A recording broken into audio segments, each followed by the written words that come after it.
Assalamualaikum warahmatullahi wabarakatuh. Alkisah, ada seorang konglomerat yang sangat kaya raya menulis surat wasiatnya, yaitu barang siapa yang mau menemaniku selama 40 hari di dalam kubur setelah aku mati, akan aku beri warisan separuh dari harta peninggalanku. Lalu ditanyakanlah hal itu kepada anak-anaknya, apakah mereka sanggup menjaganya di alam kubur nanti? Tapi anak-anaknya menjawab, mana mungkin kami sanggup menjaga ayah, karena pada saat itu ayah sudah menjadi mayat. Keesokan harinya dipanggillah semua adik-adiknya, dan beliau kembali bertanya, adik-adikku, sanggupkah di antara kalian yang menemaniku di dalam kubur selama 40 hari setelah aku mati nanti? Aku akan memberi setengah dari hartaku. Adik-adiknya pun menjawab, apakah engkau sudah gila? Mana mungkin ada orang yang sanggup bersama mayat selama itu dalam tanah? Lalu dengan sedih konglomerat tadi memanggil ajudannya untuk mengumumkan penawaran istimewanya itu kepada para penduduk. Akhirnya sampai jugalah pada hari di mana konglomerat tersebut kembali ke rahmatullah. Kuburnya dihias megah laksana sebuah peristirahatan termewah dengan semua perlengkapannya. Pada waktu yang hampir bersamaan, seorang tukang kayu yang sangat miskin mendengar pengumuman wasiat tersebut. Lalu tukang kayu tersebut dengan tergesa-gesa segera datang ke rumah konglomerat tersebut untuk memberitahukan kepada ahli waris akan kesanggupannya. Keesokan harinya dikebumikanlah jenazah sang konglomerat. Si tukang kayu pun itu turut ke dalam liang lahat sambil membawa kapaknya. Yang paling berharga dimiliki si tukang kayu hanyalah kapak untuk bekerja mencari nafkahnya. Setelah 7 langkah para pengantar jenazah meninggalkan area pemakaman, datanglah malaikat mungkar dan nangkir ke dalam kubur tersebut. Si tukang kayu menyadari siapa yang datang. Ia segera agak menjauh dari mayat konglomerat. Di benaknya, sudah tiba saatnya lah si konglomerat akan diinterogasi oleh malaikat mungkar dan nangkir. Tapi yang terjadi malah sebaliknya. Malaikat mungkar dan nangkir malah menuju ke arahnya dan bertanya kepadanya, apa yang kau lakukan di sini?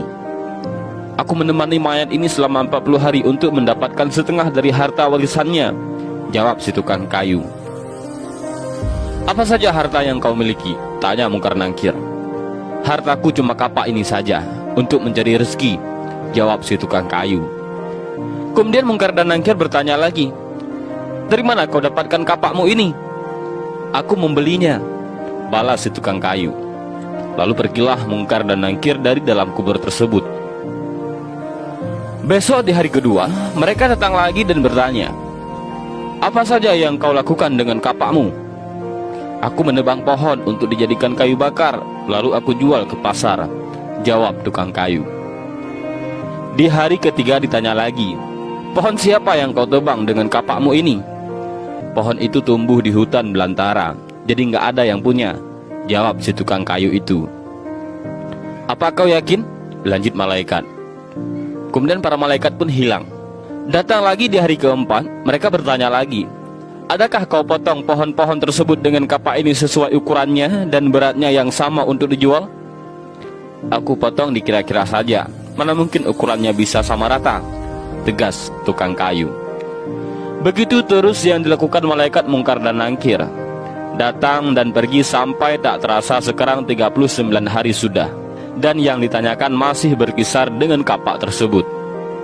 Di hari terakhir yang ke-40, datanglah mungkar dan nangkir sekali lagi bertemu dengan tukang kayu tersebut. Berkatalah mungkar dan nangkir, hari ini kami akan kembali bertanya soal kapakmu ini. Belum sempat mungkar dan nangkir melanjutkan pertanyaannya, si tukang kayu tersebut segera melarikan diri ke atas dan membuka pintu kubur tersebut. Ternyata di luar sudah banyak orang yang menantikan kehadirannya untuk keluar dari kubur tersebut. Si tukang kayu dengan tergesa-gesa keluar dan lari meninggalkan mereka sambil berteriak, kalian ambil saja semua bagian harta warisan ini, karena aku sudah tidak menginginkannya lagi. Sesampai di rumah, si tukang kayu berkata kepada istrinya, aku sudah tidak menginginkan separuh harta warisan dari mayat itu. Di dunia ini, harta yang kumiliki padahal cuma satu, kapak ini. Tapi malaikat mungkar dan nangkir selama 40 hari yang mereka tanyakan dan persoalkan masih saja di seputar kapak ini. Bagaimana jadinya kalau hartaku begitu banyak? Entah berapa lama dan bagaimana aku menjawab. Dari Ibnu Mas'ud radhiyallahu an dari Nabi Muhammad sallallahu alaihi wasallam bahwa beliau bersabda, tidak akan bergerak tapak kaki anak Adam pada hari kiamat hingga ia ditanya tentang 5 perkara, yaitu umurnya untuk apa dihabiskannya, masa mudanya kemana dipergunakannya, hartanya dari mana ia memperolehnya dan kemana dibelanjakannya, ilmunya sejauh mana diamalkan. Hadis riwayat Tirmizi. Dan inilah sedikit kisah tentang seseorang kaya yang meninggal dunia dan ia ingin ada orang yang menemaninya selama 40 hari di dalam kubur dengan imbalan separuh hartanya.